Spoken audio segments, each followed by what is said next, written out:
Hi. Hi, everybody. Thanks for joining me. I am here today with Brittany Null, and she is a full-time YouTuber, single mom extraordinaire. And we just want to talk a little bit about kind of what it takes to honor your life by getting stuff done, and taking care of you and yours. So welcome, Brittany. Thank you for having me. I'm so honored to be here. This is so fun. It is fun. Listen, I feel like I'm honored to have the full-time YouTuber interviewing me. I figure out all the, listen, and probably on Instagram, I'll do a panoramic view of my whole situation right now. Oh, don't get me started on my situation. Listen, first of all, what you see on the top is not representative necessarily of what's going on the bottom. Let's just say that, first of all. Second of all, while it looks all clean and I got the grand back here, the picture of my family, the bookshelves, what you don't see are the cables that are running from downstairs and the light that I hope doesn't fall over. I mean, just all kind of nonsense. Yeah, you are my kind of person. I have a dead plant over here in the corner. It's just like, all you see is just this. The other rooms, we won't talk about that. So that's right. You have to push what you need to push outside of the frame. There you go, outside of the frame. Okay, so I did not do, sometimes I do some pre-show talk with my guests because I want to like get to know them or figure out what I'm going to talk about. And I did not purposefully. Ooh, okay. I did not know about you until a girl on my team, Shonda, who follows you and loves you. She was, hey, Shonda. Yes. And so, you know, we're constantly talking about who to talk to, who to have on the podcast or on the YouTube video live or whatever. And so she was like, well, there's this girl that I follow. She's a full-time. And so I was like, okay, who is she? So I'm kind of been a little intrigued. And of course, I'm going to ask all the beginner questions and just so I get to know you. And then those who are watching get to know you. And then we can talk some specifics about, you know, just how you're making your way in this world. Because you're full-time. This is it. You're not on the side working at Cane's Chicken or on the side. Cane's, I wouldn't be mad about it. But I mean, like, I just want to make sure I'm saying this right. This is your full-time. It's like there's a mix of other. I mean, YouTube on top of it's like a whole entrepreneur. I'm doing this. So yes. But you're not like doing this while you're an accountant somewhere. No, yeah. And I would, never be an accountant. I'm terrible at math. But yeah, no, there's not like a side hustle job. This is like the whole. This is your okay. All right. So tell me about your family. I did mention at the beginning that you're a single mom. So if you can kind of talk a little bit about that journey, how long you've been a single mom, kind of where you were coming from when you decided to do the entrepreneur thing. Yeah, it's long. I'm gonna try to give you the condensed version. I'm like, where do we start? So I've been doing the single mom thing for about a year and a little over a year. No, not quite a year and a half. So about, almost a year and a half. Okay, anyway. So yeah, I have 3 beautiful babies. I have a 6-year-old daughter named Audrey, and I have a 4-year-old son named Kylan, and an almost 3-year-old named Maddox. And honestly, they keep me motivated and going and just, so there's that. Single mom life kind of came at me fast. Not kind of, it came at me very fast. It wasn't something that I had necessarily planned to, you know, be divorced, live the single mom life. I guess no one really plans that, but it wasn't really something I had foreseen doing. And so I was at kind of a crossroads where it was, I was originally doing the channel with my ex, and we had this whole channel together, honestly. And so I had the decision, do I keep going with this channel once we decided we weren't going to be married anymore? Or do I just, you know, go to a different career? I have a background in elementary ed. So I was like, well, should I just go back to teaching? And it was just this crazy moment. I was up. Sorry, this is the longest. It was one of those nights where I was just laying in bed praying, kind of worrying, freaking out. And I was just like, God, what do you want me to do? I have options, but I also want to do the best for my babies. They were used to having a full-time stay-at-home mom. So it was really, the thought of just like jumping, you know, right into a job where I'm just gone all day just sounded tragic for them. But I was like, I'll do what I need to do. And suddenly this light bulb came on, and it was just like, God was just like, continue your journey. Like, keep doing YouTube. Change it though. And I think I knew it was a God thing because it wasn't what I really necessarily would have wanted, if that makes sense. Like, it wasn't like I was like, yes, I want to do this. It was kind of like, okay, God, are you sure? Is that what you want me to do? Kind of thing. So anyway, long story short, I decided to keep going on the journey, rebranded the channel. and I'm still chugging along. So yeah. How long had you been married? I had been married for 8 years, or almost 8 years. Okay, and you've been single now for over a year. Yep. Over a year. Okay, so this is fresh. All right, I'm fixing my clothes. Kind All I of. see is I just don't want the girls to fall out. I just don't want Oh, you're fine. listen, honey, because my girls like to do what they like to do. Okay, so keep the girls in. That's always that's the danger of being live. It's like, oh well, gotta fix it. I know, Okay, right? so, that's why I'm wearing a turtleneck. I'm like, nothing's coming out. that's what I should have done. It's all falling down. Okay, so anyway, so doing this for years. So whose idea was starting the channel in the first place? So was this something that you did or you went along with? The channel started like years ago when me and my ex actually first got married. It was totally his idea. It was he was actually more into YouTube. I've never really been like a huge techie person back then too. We started like 6 years ago or so. So YouTube wasn't what it is now. People were not making money on YouTube. There was no Instagram promo. You know, there was no Instagram actually. There was none of that. It was just like people making cat videos and stuff. So he was like, "Oh, let's make this channel." You just made yourself sound old. You were like, "There was no Instagram back then." No problem. I've been on YouTube a minute. But so it was his idea, and he was like, "Oh, let's just do this fun little channel." And I was just kind of like, "Nobody's gonna watch, but sure, whatever, you know." So we started filming videos, and we gained a following. I think the interracial relationship was kind of interesting to people, and so we got a lot of a following from that. And yeah, we just kept going, and I was shocked that people really cared because I was kind of like, I'm the most uninteresting person. So the fact that people are watching is really cool. So you decided to keep going. And I love how you said that it's not something that you were really chasing after, hungry for. It was just you had a moment of clarity where you feel like God said, you know what, just continue your journey. And I think you kind of just mentioned it and then you kept going. But I think that's so important because life happens. You know what I'm saying? And I mean, just even looking over some things that you've described in your own life, not only that your marriage ended, but you know, in a year or two of that, as I understand it, that you lost your dad to cancer. Yeah. So what happened? A lot of people, even if they wanted it, something happens to bring a hiccup into their journey, and then that's it. They get off and they can't figure out how to get back on. And sometimes it's not that simple as just get up and continue, but often the message is the same. You have to decide to continue, to go back to what you were doing or figure out something out. But in either case, it's your journey. So you got to figure out how to get going. So, so I love that. Okay. So you rebranded the channel, you changed the name, and your channel is about what? People come to you now. That's a great question. What is what are you doing, girl? You know, you have how many people subscribe to your channel? So when before the rebranding, we were at about 397,000. And then once I took it over, we were at about 401,000. But those are just numbers because those are not all the people that watch my videos every time I upload. So that's not you're minimizing. Let's just repeat. She just gave a 300,000 number and a 400,000 number. So people are watching you. We don't have to get into how many. No, yeah. And they're watching you. Why? Why are they watching you?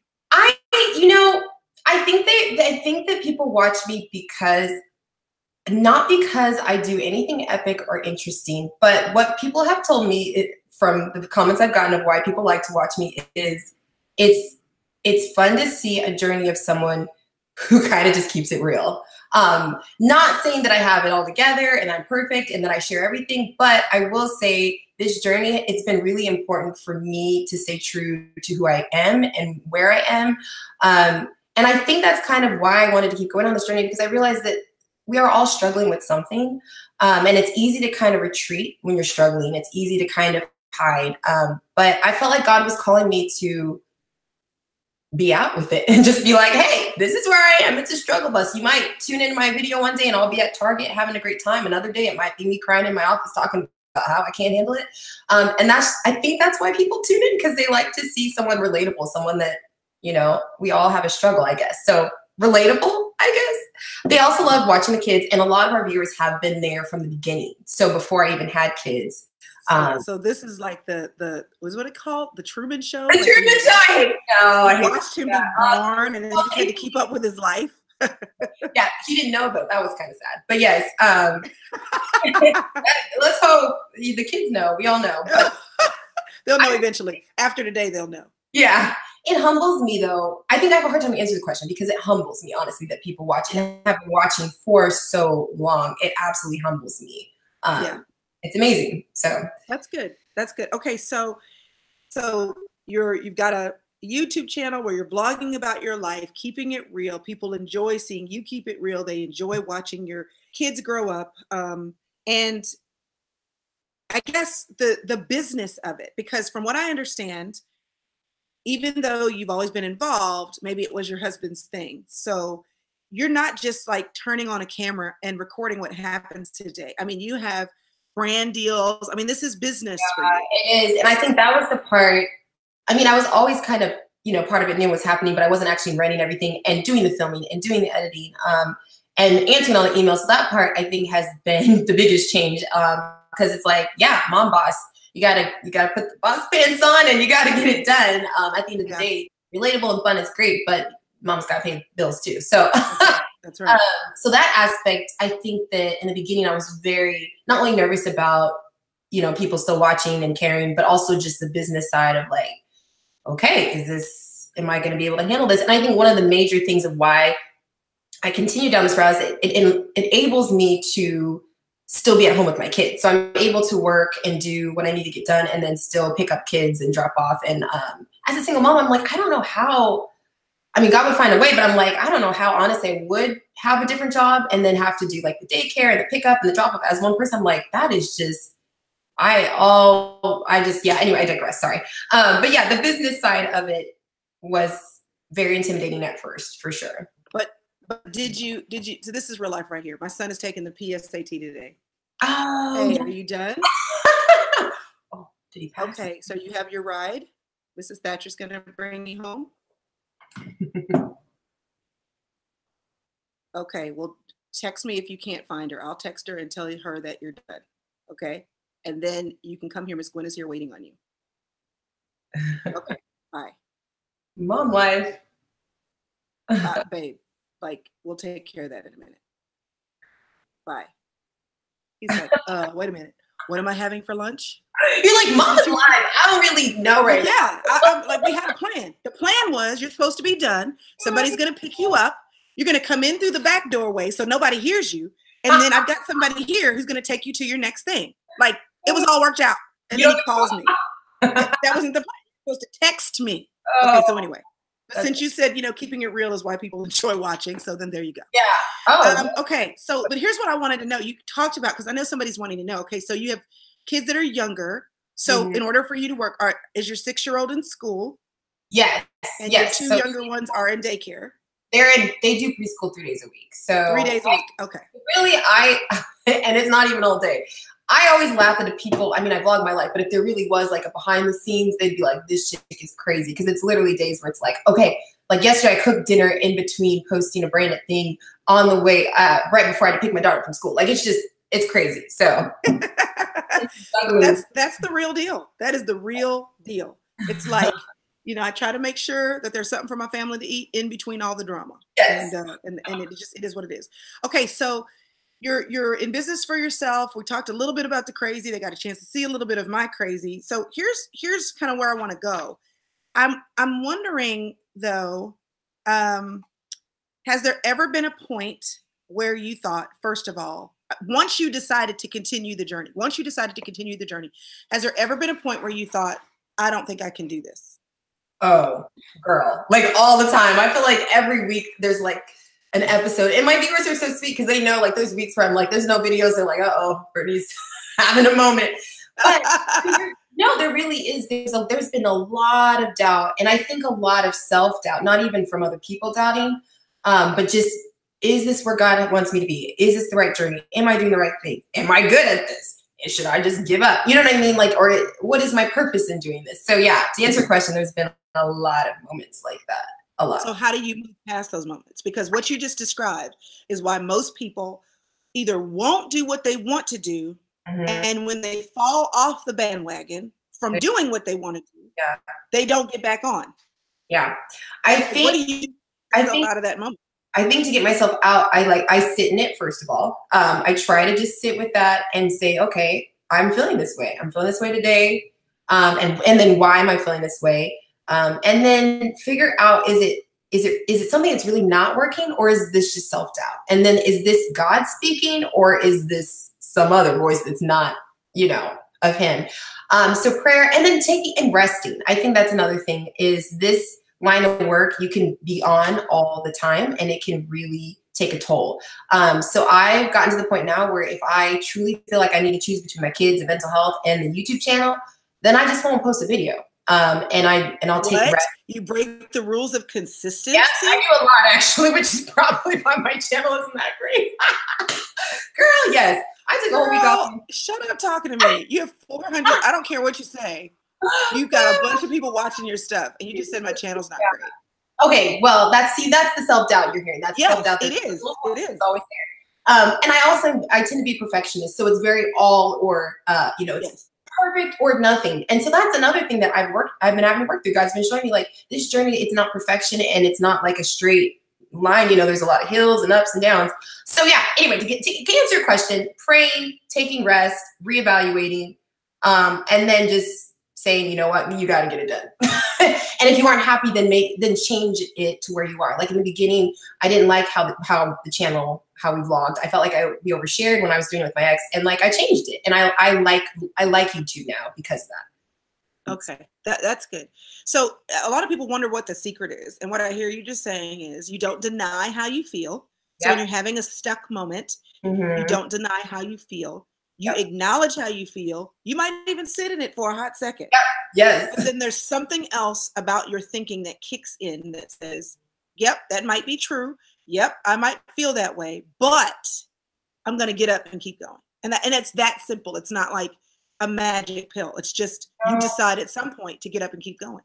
Yeah, well, and a lot of God, a lot of help from him, and also just my kids. Like it's like mommy just can't have too many days where it's like I'm down. And then I feel like God always sends some little something where I'm doubting myself, and he'll send me an email for another project or another opportunity, or something where I'm kind of like, oh, well, I mean, I guess he's saying keep going. Okay. Okay, so yes, and I call those breadcrumbs. I feel like it's like the Hansel and Gretel effect. It's like, okay, he knows where I'm going. I don't know where I'm going. I often wonder if everything is dark and I don't even see a yellow brick road, if I'm in the right spot. Yeah. And then something happens. It may be something I hear in a sermon. It may be something someone says to me. It'll just be something that, and I sound like, EBGBs right now. But I really believe that when people, okay, y'all, this is Crystal. See, some people think I'm Tony Evans. I'm not. This is Crystal. I really believe that when people are saying, like, the universe is talking to me, the Bible clearly says that we are spiritual beings and that there are lots of things going on in spiritual places, okay, that we cannot see. Yep. So I think that people, believers or not, that there is a sense of the spiritual that some of us are very aware that we have, right? And we know Jesus is real, and we know that the Holy Spirit is real. But people that even don't believe in Jesus Christ, they'll catch something because there is stuff happening that we can't see. So I call those breadcrumbs because I just feel like he's not playing hide or seek with you. He's just saying, if you pay attention, if you look, the Bible says, if you seek me, you will find me. You seek me with all heart, you'll find me. I just think if you're looking, there are things for you to notice, Exactly. And I love that you're saying that. He just encourages you on your journey. And also he tells me when to just chill, because there's times where I try to run ahead and then I'm like, I'm in the dark. And he's like, I'm lighting this little area is where it's lit for you. But if you try to run ahead of where I'm lighting the path, then it is going to be dark. You're not going to know what you're doing. So you need to just chill. Okay. So let me ask you a question, because you're a go-getter. I was just talking to somebody about this today. How do you tell the difference between being the go-getter, doing what needs to be done, checking your boxes, being efficient and productive and doing all the things that are good, and taking that too far where you're going further than where he's taking you. It's a fine line. It's a fine line. And I think that's where a lot of my self-doubt comes, because I'm like, am I just a go-getter and doing this? And I think that's where there's been times with the channel where I'm like, is this really good? And then that's where I do that rest, where I'll take a moment where I'm like, okay, just take a break, like get off social media for a day, or, you know, don't upload. So you can hear and see, you know, is he leading the way, or are you just trying to make your own way? And I think there are definitely times where I'm really trying to make something work and I'm getting stressed and I'm feeling anxiety about it. And that's when I know this is you trying to take this in control. You know what I mean? Yeah. You're trusting God. You don't have, not that you don't get stressed out, but it's not that deep sense of anxiety. And like, at least for me, it's not. So when it's him, it's like, I feel a sense of calm.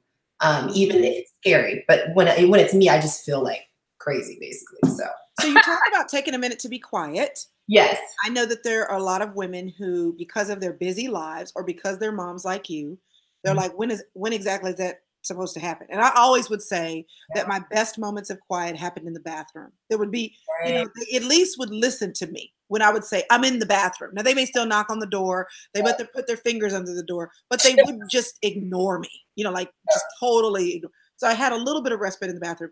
But what does taking time, or better yet, being more specific, what does self-care look like for you as a businesswoman who works from home with 3 small kids?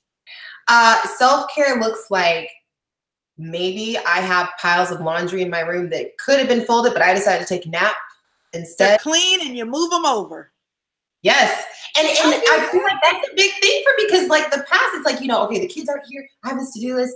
And that's where I'm like, what will make you a better mom and a more efficient, happy, healthier person? Folding those clothes and being mad and stressed out and yelling at your kids when you pick them up from school, or taking a nap and having a pile of clothes that really you can still dig out of when they're clean. So those are like, that's one example where I'm like, okay, I'm gonna take a nap, and that's not bad. Or I'm gonna not, you know, you get on Instagram, you see everyone like chasing the dream and doing this and grinding, not saying that's bad, but there are definitely days where I'm like, I'm not grinding today. I'm surviving, and I'm fine with that. And I feel like that's a form of self-care, just being okay with being where you are in life. And then like simple things like, I get my nails done sometimes, not all the time, but sometimes, because I want to look down and not have crusty nails all the time. So, you know, those are things where it's like we can guilt ourselves about like, oh, I'm doing this, but it's like, sometimes those are the things that really can energize you for the rest of the week. Just some simple things like that. I love, see, me and Males, we have a little complicated situation. I get on a thing and then I start getting them done, and then I get sick of the appointment. I'm like, I don't like this thing in my life. And then I just stop getting them done. And then I get sick of looking at them. Yeah, it's this kind of, it's an ebb and flow. I'm not consistent. That's okay. Self-care is different for everybody. So sometimes it's just taking a shower. Listen, sometimes it is just taking a shower. Okay, so you're a single mom. Are you in a community? Like, did you grow up where you are? Are you, do you have a solid church home? What does community look like? And how do you make room for that? Girl, that's a really great question. That's something I'm still navigating. I do have a church, but I'm navigating being single, because I grew up, you know, going to church and having that family community and going with my ex, and we went, you know, but no one really prepares you to be a single mom at church. And that's not digging on the church, but I just feel like it's not, I mean, here, I'm a preacher's kid. Let's be real. Yeah. It's not the way most of us know church. Exactly. It's not built for the single. I was a single mom for 10 years. So it's not built for the single. It's just not. And I'm not trying to say that this is not digging on anything, but I'm just saying it was very apparent to me the moment I rolled in by myself. I felt it. I felt that. And so I think in the beginning, I really was like trying to seek out community, because I was like, I can't retreat. I need to seek this out. But I will say it's a balancing act, because of like between the kids and then this and then that, like community is hard. So I do have some close friends that are kind of like my little tribe, and you know, I have my little, but I need to grow that. I would definitely say that's an area in the next year, another goal that I have of just growing. It's hard, girl. It's like, it's hard to make friends, period, let alone, you know, as a single mom. So yeah, that part is difficult. And I think that's why I like sharing my journey with people, because I get that being a mom is hard, but being a single mom, you're just kind of in this place where people don't know what category to put you in, especially at church. So they're kind of like, do they go in the family category? Okay, they're women, but they got the it's You don't got no husband, so where we put her? yeah. Okay, so are you intentional?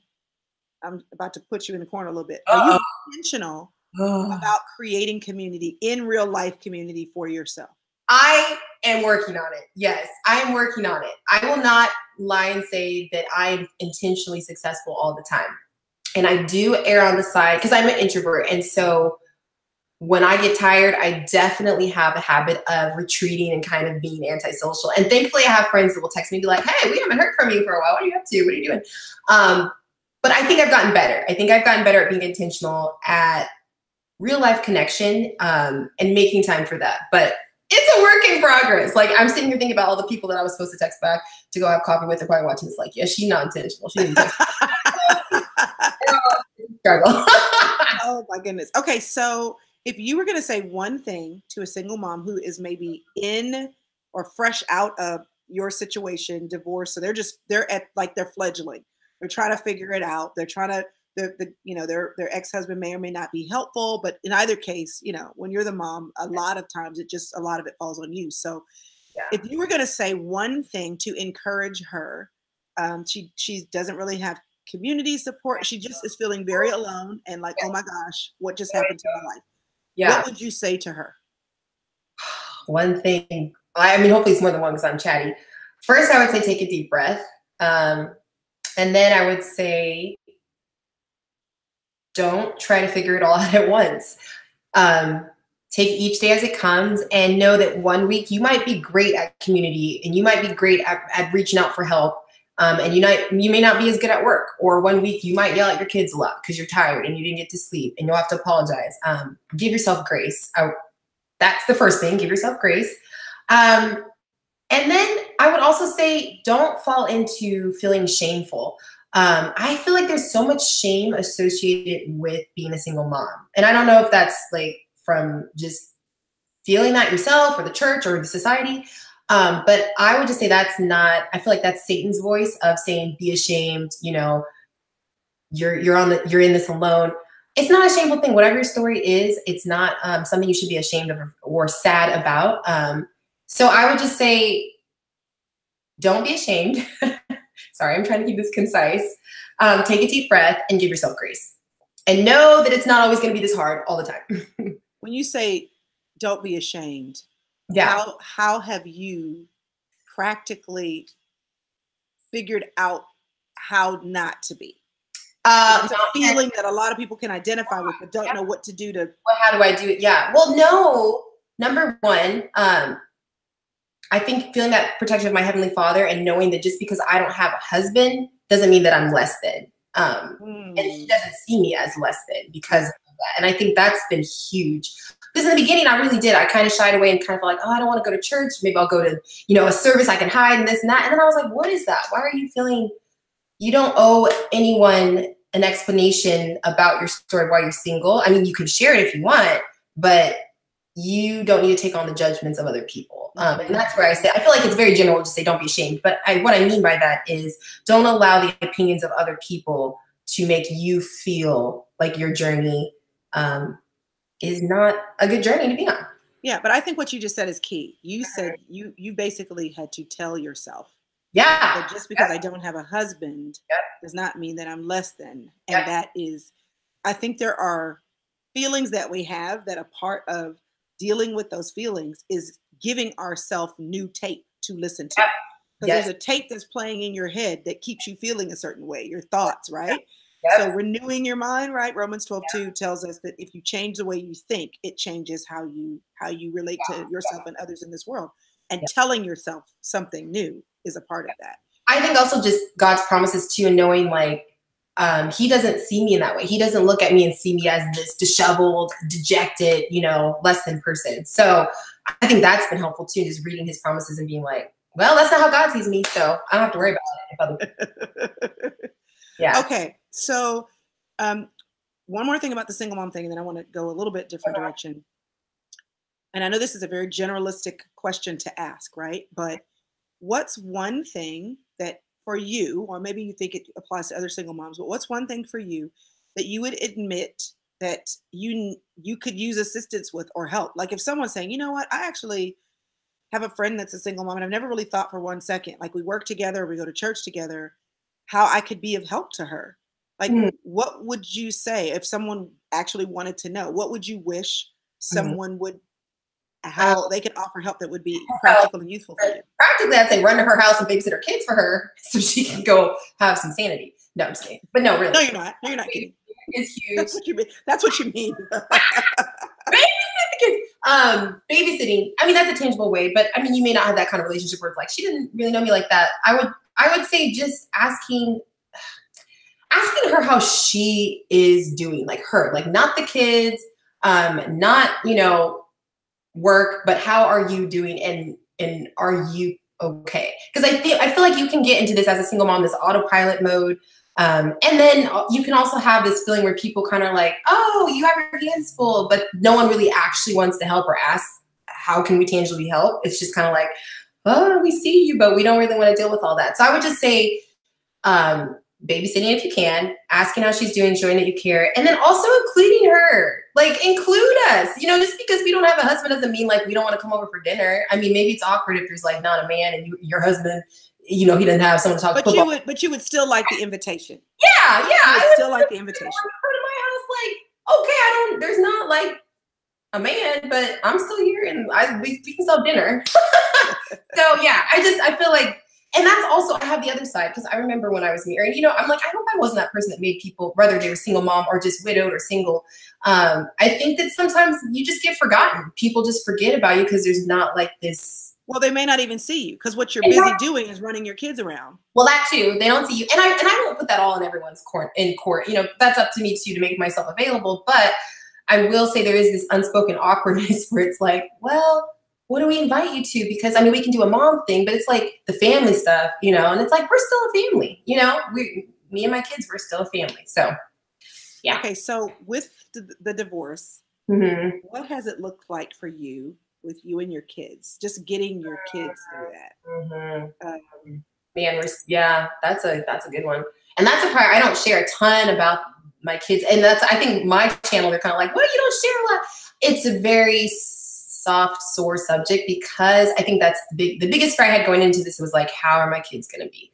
Right. And I'm going to be honest, they're doing really well, considering. We definitely have weeks where it's like, it's hard. And I think they've definitely seen a different mom. I'm definitely a lot more stressed and a lot edgier than I used to be. And I really had to reel that in and explain to them, because I never wanted to be this ambiguous, like, we don't know what's going on. Like, I keep it pretty real with them. Like, I don't bash their dad or anything, but I keep it real. Like, yeah, mommy is doing this by herself, and it's hard, and I get stressed out sometimes. And oh, sorry, go ahead. You can interrupt me.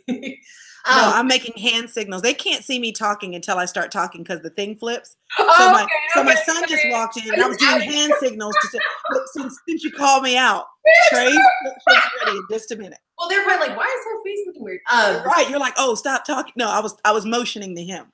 Okay. We're done. We're done. No, but I think, even in a general sense, some of the things that you're saying, which is, just talking to your kids, paying attention to them, knowing what's different in you. Like, I think the fact that you have an awareness of how you're different. Yeah. With my kids, we've had seasons where my husband is working a lot. We've had seasons where I've been working a lot, and I've had to tell my kids, listen, I know this is what I used to do, and I'm so sorry. I can't do it right now. I'm doing the best that I can. What is one of the moments that you can remember feeling the most like, dang, like this is not how I want it to be? Well, what was, I've had so many moments, I feel like. Probably bedtime, when I had one kiddo that was sick, and then, 2 other kids that needed snuggles. And I just had this moment where I was like, I am only one person. And I'm only one person. I felt horrible. I started crying. Oh, another moment.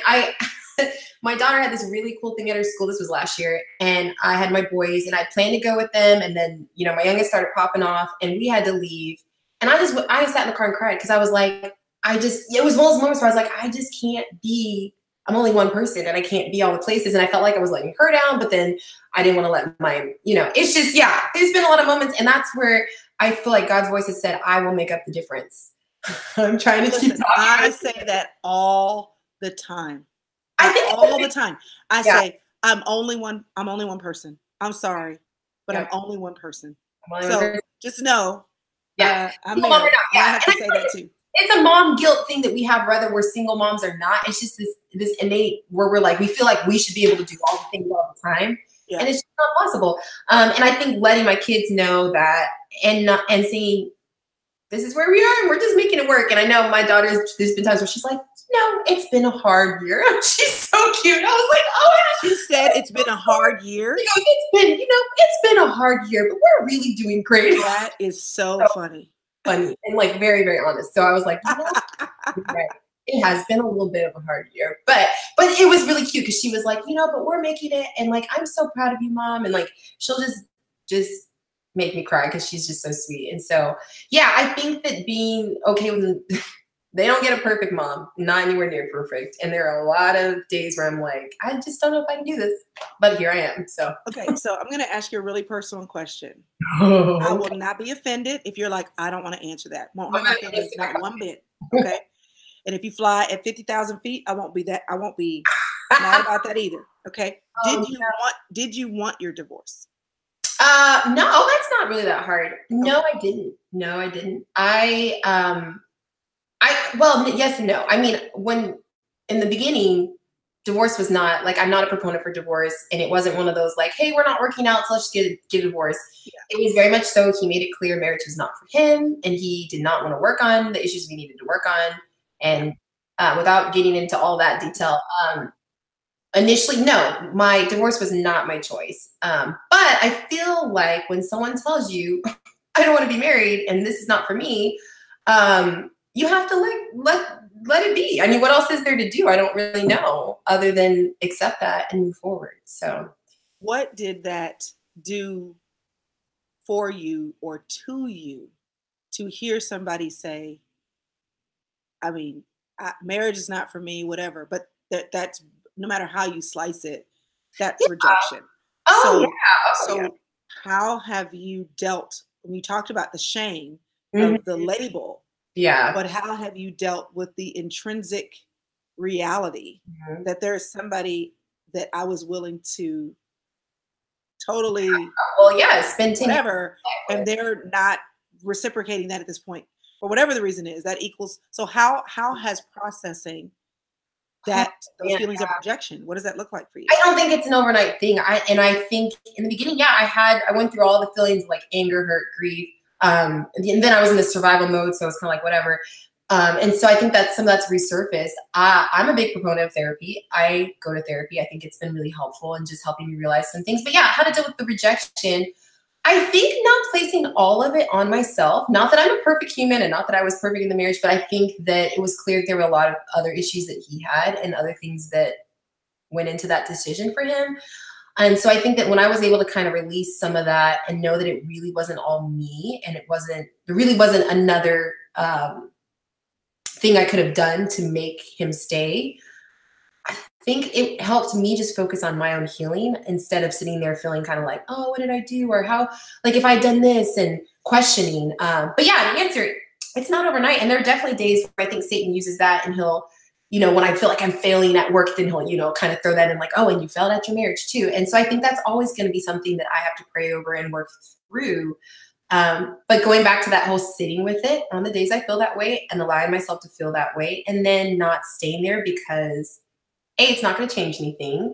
And B, it wasn't necessarily he was rejecting me. He was rejecting a lifestyle that he no longer wanted. And that was really the major thing.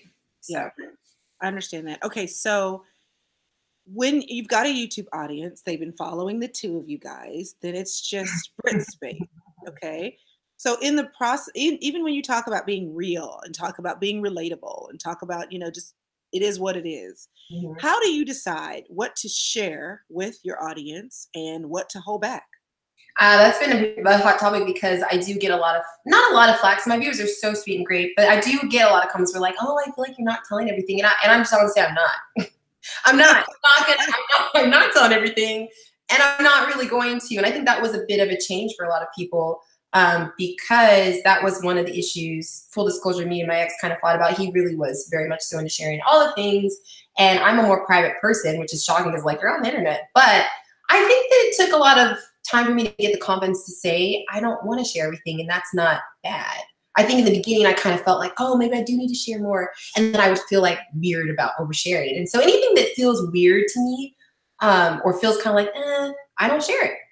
And I stick with that, and it's always worked for me. Yeah, you let your inner convictions and peace and comfort guide you. Exactly. Was there pressure from your audience to get it together?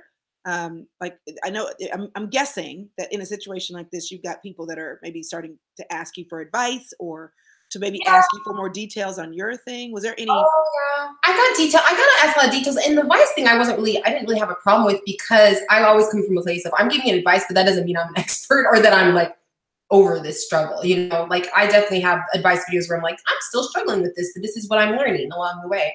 But yeah, oh yeah, I definitely have people that are like, well, share more. Like what actually happened? You know, like we want to hear. And it's like, I mean, maybe I'll write a book eventually, but I also don't feel like it's necessarily my duty to share every tiny detail of my journey if I don't feel comfortable doing that. And that doesn't mean that I'm not being real or relatable. And I think that was where I felt weird in the beginning because I was like, oh, I don't want them to think I'm hiding things or not, you know, wanting to share. But then I'm like, no, just because you're writing it doesn't mean you need to share every detail. And I also really respect my kids too, and the fact that, you know, they're going to watch these videos. This is the internet. So exactly. So I also I'm very aware of that. I don't want to sit up here sharing stuff and then it's like, you know, bashing people doing this and that. So I get flack for that sometimes and I'm fine with that because at the end of the day, I have to do what I feel is right. So yeah. And you haven't felt rushed through your healing process because of people watching. I haven't allowed that. I could have if I had followed all of the comments of what people thought I should be filming and putting up. I feel like I could have, but I feel like I was able to step back and say, you know what? I'm not going to rush myself. If I'm not there, I'm not there. And I think in the beginning, there's definitely a part of my videos where you're like, you can tell where it's kind of like, oh, she's just kind of focusing on other people right now because I just wasn't there. I wasn't there to just sit and share everything. And then, so yeah, that's good. Okay. So okay. I'm wondering, you seem to be fairly comfortable in your own skin. I feel like I am fine. Yeah. Okay. So my question is, why do you think you're that way? Are you naturally, I mean, we all have our whatever insecurities about certain things, but are you naturally a comfortable in my own skin kind of person? Or what has happened in your life to teach you the lesson? Getting dumped. No. Well, kind of, not really. So it's been 32 years. And honestly, it's been a journey. I haven't always been comfortable in my own skin. I was always shy growing up. And I always kind of had this feeling like I needed to be someone else to be cool or accepted because I've always been a little bit of a nerd, an introvert. And when I finally realized that it's just easier to be who I am and just, if people don't like it, oh well. And I don't mean that in like a rude. Yeah. But there's only so much you can do. I want to be kind and I want to be nice, but I can really be those through who I am. I can't be somebody else, right? I think it's just too much work. And I think also the single mom life, I'm like, I just don't have time for it. So to answer your question, I haven't always been comfortable in my own skin. It's definitely been a journey, but I feel the most comfortable now that I ever have been, which is shocking because I'm like in the most raw space where I'm like, I probably shouldn't be this comfortable, but there's something about release and just feeling open and okay with where you are and okay to say, yeah, I'm struggling and you can see the struggle. It almost made me more comfortable with myself. Yes, so. Yes, I can actually. I'm like, not everybody likes me, but hey, here I am. Okay, so are you open to dating? Yes. Again? Yes, I am. Why are you laughing? And then, that's always the question: are you open to dating? And then people are like, well, what about getting remarried and having a baby? And I'm like, we are not there. We are not there. We are not there. The baby thing now that I'm like, my daughter. Wait. Is that a literal we or a figurative we? We? Oh no, there's no we. That's a figurative. Okay, we. Listen, because you said we and somebody ran with that. I just wanted you to clarify that one way or the other. No, we. And when I say we, I really just mean me and my kids. Now my daughter did ask. She was like, "Well, Mom, I would like a sister." And I looked at her and I was like, "Well, what are you suggesting?" She's like, "Well, you can have a baby or you could adopt someone for me. And I'm like, neither of those are options right now. Although I would love to adopt at some point. That would be cool. But I was like, you can have a friend over, a girlfriend over to play. Right. Let's find you a really good friend. No, you can use a sister right now. What are you most excited about right now? What are there any specific upcoming projects or anything that you're looking forward to? That's a really good question. Sometimes I'm so in that. I'm looking forward to the holidays this year, surprisingly. Last year, I'll be honest, the holidays were horrible. I usually love Christmas and all the things, but with everything going on, it was just like surviving. And then this year I was kind of like, oh, am I going to dread it? And this year I feel like I'm in a place where I'm excited again. So I'm happy to be happy about something, if that makes sense. Yes. And I feel more empowered. So I'm like, yay, Christmas. I'll actually decorate. Last year there was like the tree and my daughter was like, how come we really didn't decorate? And I was like, well, Mom was depressed and, There's that. Because in order to create the Christmas spirit, you kind of have to be in the Christmas spirit. I didn't have any. So right. I'm excited about the holidays. And then me and the kids are going on a really fun little trip in the next week for a project, and that'll be fun. So I'm looking forward to that too. Oh, that's good. Okay, so does your faith, because you talk openly and honestly about your faith, which I appreciate, does it play a role in the brands that you decide to work with at all? Somewhat. I haven't really had to choose. So far, I haven't felt like I had to like choose as far as like my religion in a brand. Now there has been a couple times where like there was a brand that I was like, that's just not a good fit for me, but it wasn't a religious reason. Like all the brands I work with are pretty just, for everybody. So they kind of accept all things. And I've never had a brand say, you are not allowed to talk about God at all if you work with us. Now, obviously if that happened, I would be kind of like, well, I do talk about God, so I guess we can't work together. But that didn't happen, thankfully. Knock on wood. So, okay, so what would make something not a good fit for you, or a good fit for you? Like what? Well, there's been times where there are things where I'm like if I haven't personally tried them, or I don't really feel like I can stand behind the brand, that would be not a good fit for me, for example. I really haven't had a lot of that happen either. I'm trying to think. There's been a couple things I turned down because I'm like, oh yeah, like if it's something where people are like, Brittany, that's just not Brittany. Like why is she repping this? Like she doesn't use that. Like for example, I'm not a vegan. I'm not against being vegan, and maybe someday I will be. But like if I had some branded thing that were like, oh, I'm vegan now, and like people know I eat ribs and chicken, like what? No, that's that wouldn't be a good fit. So that's an example that hasn't happened yet either. But So here's the thing. So if I'm flipping through your Instagram right now. Oh no. Okay. So why do you say, oh no? Because I feel like I'm on the spot now. No. Yes, you are on the spot. So here's what I want to know. When you're visual, okay, so you got your YouTube channel and you're telling the truth and you're being real and you're relatable and all that. Okay, and then you've got your Instagram though, which is super cute. I'm gonna put this up. Hopefully I can see it. So this is super cute. Like y'all are in your our magic pajamas. Okay. How much of your life, this is really a weird way to ask this question. No, I know what you're saying. Is staged versus catching moments and you just have a great filter or a great, particular. I will be honest to say I really try hard. Now, obviously some like branded addy things, it's like, yeah, they have to be somewhat staged, but I'm gonna be honest to say most of my stuff is not staged. Or if it is, I like to put in the caption, this is what was really happening, but here's the picture. Also, can I just point out my son's feet are very dirty in that picture, and I could have cropped that out, but I left it in, and I did get some hate about it. But I was like, you know what? We had the jammies on, but he also ran outside before the picture was taken and got his feet dirty. Well, this is hilarious because I would have looked at that and thought it was a shadow. But now that you told me his feet was, he had some dirt on his feet, and I really could have cropped it out. I honestly thought about it, and I was like, no, because that was where we were. We sat down. Now that was somewhat staged because I had to have a friend come over and take those pictures. So it was like sometimes with stuff like that, it's like, yeah, we can't always, because I don't have the man here. So I'm like, I have to sometimes, plan it to have someone take the picture. But a lot of times we really are doing, what's in the picture, or I don't like having a lot of stagey. I know that's some people, but for me, I'm kind of like, well, yeah, yours are, but they're great pictures. Like the stuff that you do is done well, but the moments, I mean, how much staging can you do with kids anyway? You really can't. And so that's the reason why I think a lot of the stuff I try to put up, I do try to catch them in the moment. And I will say there are probably times where like, Mom, put the camera down. But I'm like, this is the only way I can get a good picture is if I take pictures while you guys are doing your life. You know what I mean? So when you take pictures like this, who's taking the picture? Oh, so that's my tripod husband. So get you a good. Did you say tripod husband? Yes. Girl, shut up talking to me. Shut up talking to me. Girl. That's the secret. Get you a tripod husband. I might have to go get me one of them. Amazon, not sponsored. Amazon, they have my tripod, literally. So sometimes, like that one, I liked that little moment. I was actually reading in the moment, but I just put those pictures up and I was like, I want to take a little picture. So I would pop my little tripod out, do a little But you were dressed. You were dressed cute like that? Reading?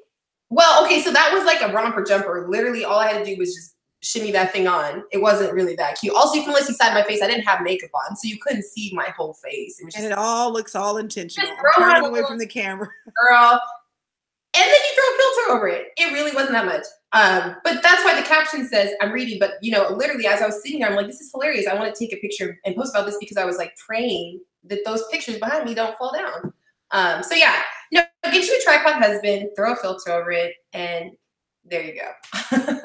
That is great. Okay, so one last question. This is totally unrelated. Well, not totally unrelated, but just because I'm personally curious. Yeah. So the stuff that you've learned to do you talk on your channel about the not just about your life, but the how you do what you do? Do you get into, you know, some people who may have a topic that they're sharing every now and then they'll do my equipment or how I get the shots or do you get into that at all? More of that. I do some of that on Instagram, but I need to do more of that on the channel. It's hard too because a lot of people just like the vlogs. And so within the vlogs, I sometimes will show, like I did actually, yes, I showed one time how I will film things and like how I will get pictures. And I think I did show my tripod husband, but I get asked that a lot, like how do you do that? Or like the behind the scenes of like the branded content.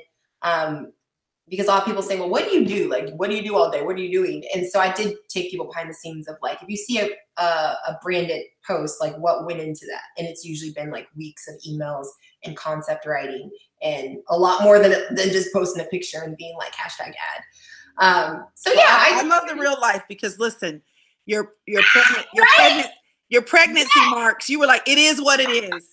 It is what it is. And that was one of those moments where it was really freeing because I have felt some type of way for a long time. And I feel like we all do, where it's like, oh, this and that. And I'm like, no, I'm not going to filter over it. This is what you get. And I'm proud of it. So I don't post a lot of that kind of stuff. And I know that there's like a following of people, you know. Girl, there's a whole situation where everybody wants to share their goods. All the things. And I'm like, that's not really me, but it happened to be, that was actually what I was wearing that day. And I took a picture and I noticed that and I was like, oh, should I not? And I was like, no, I'm going to do it. And it's fine. And we all, those of us who have kids, you know, the struggle is there. It is. The stretch is real. Okay. So last question, the things that you've had to learn, because you said you weren't really like you were doing it, but you weren't really like the techie thing.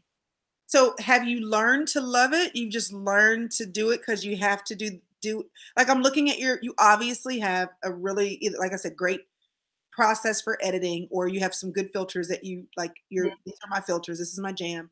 Yeah. There is consistency. I see your Instagram ready background, you know, right now in your house. Because that is real. That's real. You should, like I said, you should see the whole setup I have just to have this one corner of my house where I can look like, oh, she has a library. No, but I think that's the funny thing about the vlogs is like I don't run around my house cleaning things up. So people are like, if you watch, you'd be like, look, there's a cobweb there and a cobweb. Yeah, but as far as the skills go, I think that in the beginning I doubted myself a lot because I wasn't the one editing the videos and I wasn't doing all these things. And then I realized I like editing. I like creating. I'm more of a creator than I ever would have thought I was. And I think that God showed me that. If you would ask me a year ago before I started doing all this, or over a year ago, do you think you're creative? I probably would have been like, kind of, but not really. And now I'm like, no, I am. I like it. It's fun. So I enjoy that. And I do YouTube. Like, if you don't know how to do something, I'm like, I get on YouTube all the time and look up tech videos and like, how do I edit this? And how do I do this? So, listen, it's like a black hole. It'll just keep going and going and going. And you're like, oh, I just met this person. I didn't know I could do this. Yeah. So you've learned to figure out how to teach yourself or learn from others what you don't know. Yep. You've learned about yourself things that you did not know before and that you would not have had to learn had you not been forced into the circumstances of doing it yourself. Yes. And you've taken it upon yourself to grow. Yeah. And then God pushed me a little bit too, because he just knew he's like, Brittany just needs a push. And it's been a really great push. Not always great, but as a whole, it's been good. Listen, that is awesome. Awesome, awesome, awesome. I have a couple of questions with a couple of minutes that we have left. Just want to make sure I get in some questions from the people who've been watching. So one person says, did you have insecurities during your divorce? And how did you deal with it? I know we talked about kind of what you've done to recover, but during. Oh my gosh. Yeah. I mean, I feel like it's the most, everyone throws out that statistics like, oh, the 50% of marriages fail. And I remember rolling into church one day and literally the topic was marriage. And I almost got up and walked out. Not because I was mad at church, but I was just so in this place of hurt. And something told me to stay and it was still great. But I literally went to the bathroom and cried for about 10 minutes of the sermon because I was just having a really hard time. And then I walked back in. So yeah, the during, oh yes, it was a very scary place. It still is sometimes. Mm-hmm. Well, listen, you have, someone said here, this is amazing because this is exactly why I do YouTube. I had no idea it was a gift until the Holy Spirit showed me it was. Oh. And I'm just looking at the comments, flipping through just a lot of women who are identifying with your journey, both the divorce, both the single parenting, but also just in a new season, in an unexpected season, discovering things about yourself you never knew and knowing that in hindsight, God can get you through the moments where you didn't know how you were going to make it emotionally, physically, like on a day-to-day basis. So you really are beyond the YouTube girl and beyond the single mom and beyond the person who has a channel and who has a livelihood from a lot of different things. You really are just in a very just bottom line way an inspiration because it's like, okay, keep going. Continue your journey. I'm just like, watch my struggle, and if I can share my struggle and help someone not feel as alone, that at the end of the day makes me happy because I know it's easy to get on and see everything's perfect. And so I'm like, no, I'll show you the struggle. I'm glad to do it. Yeah. Well, listen, I cannot wait to continue to get to know you, and I'm going to be stalking. Same. You're so fun. I'm like, we're doing this online, but I'm like, we might have to just chat it up on our own too. This has been so fun. Yes. Listen, I love this, and I love the opportunity. And podcasts are great because I don't have to get dressed. See, that's the magic. Okay, yeah, I need to roll. I don't have to worry about the girls falling out. I don't have to worry about color. I don't have to wonder why the bun is not sitting up. I just turn it on, and like I said, don't nobody know what's happening on the bottom of this. Okay. Okay. So YouTube makes me have to get dressed, or video in general. Yes. But it's fun, and I'm enjoying getting.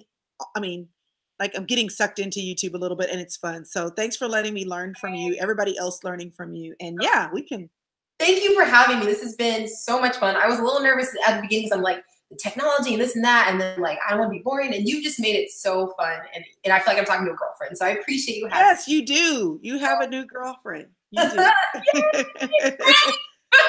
Well, thanks so much for joining me. Thank you. Y'all, thank you for watching. We're glad that you were here and that you had a chance to tune in. If you've made it this far and I'm so bad about this. And if you have not subscribed to my channel, subscribe so you don't miss any of the fun conversations. Yeah, I subscribed, and I hope all of the people that I shared your channel with did as well. You're awesome. Yeah, that's fun. All right. Thanks for joining me, Brittany. Bye.